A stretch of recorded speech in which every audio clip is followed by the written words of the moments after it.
All right, guys, you saw what happened yesterday in New York City. It was nuts, man. The press conference for UFC 229, which happens here in Las Vegas, but they were in the Big Apple. It was UFC President Dana White, the UFC lightweight champion Khabib Nurmagomedov, and, of course, the title challenger, the former champ, Conor McGregor. So here's the question, guys. Who won the hashtag UFC 229 press conference between Conor McGregor and Khabib Nurmagomedov? Conor or Khabib? Goes. Conor won, but it wasn't pretty. We didn't say, hey, look at that shot. Remember when he said that? It was none of that. It was just based on pure volume. It was just a beatdown over and over, getting loud and saying crazy things. Khabib Nurmagomedov, up until this point, I thought he was winning everything because he wasn't saying anything. That's what was getting Conor furious. That's why he had to keep going to the well and dig deeper, insult the country, insult his family. He finally got Khabib to react a little bit, but even then, I don't think it's enough. I think what Khabib did was that slap coming over and over and over. Finally, he got Conor McGregor to do something that he's never done, and that's just shut up. So I give him his points there, but Conor, just by sheer volume, I thought he won the press conference. All right, how about you, Dan? What'd you think? Hard to disagree with Goes there. You know, he said a key word there, volume. Conor McGregor's got volume over everybody. He'll talk over the reporters. He'll talk over his opponent. And like I like the analogy, almost like a volume of strikes there. But you could turn the volume of the press conference all the way down. You could watch it back, guys, on silent.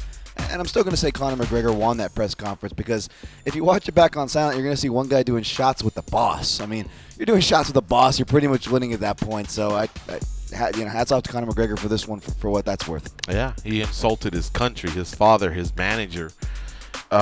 He was digging deep. Yeah, he did. And of course, there were times where he was just yelling. Let's face it, he's basically yelling, and he didn't really need to because Khabib doesn't offer much resistance. If we're just talking about the smack off there, and Dana White was just all he said was next question, next question. But look, the guy promoted that press conference was probably worth 500,000 to $1 million pay-per-views. I kid you not. He promoted his brand of whiskey. You know, he pushed back to the UFC. Hey, there should have been fans here. You know, and then of course he just had his way with Khabib Nurmagomedov. And you're right, Goes. I think Khabib was winning the mental warfare until yesterday. But that's just one day, guys. That's all it is. Could be to sell pay-per-views is all. Yeah, and the fight still has to happen here on October 6th. But let me tell you about one thing I did catch at the end. The one thing Conor McGregor is good at is letting everyone know, hey, look, I just got under his skin. I just ruffled his feathers. And if you look at the black and white video that the UFC put out over Dana White's left shoulder as they came together, as he's telling him you have blue lips and to breathe, Khabib was actually the one that was very stoic, and he was standing there still as a statue. He was not intimidated one bit. He was basically telling him the last 40, 50 minutes may have been a waste. We still got to fight.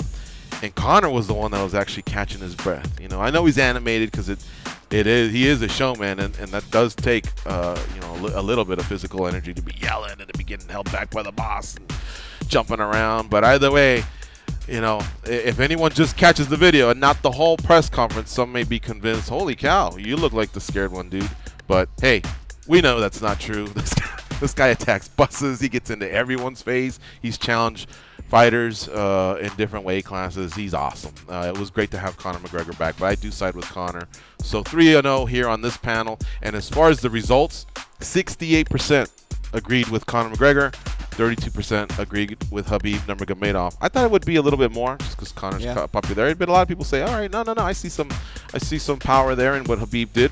There you have it. There's today's daily debate.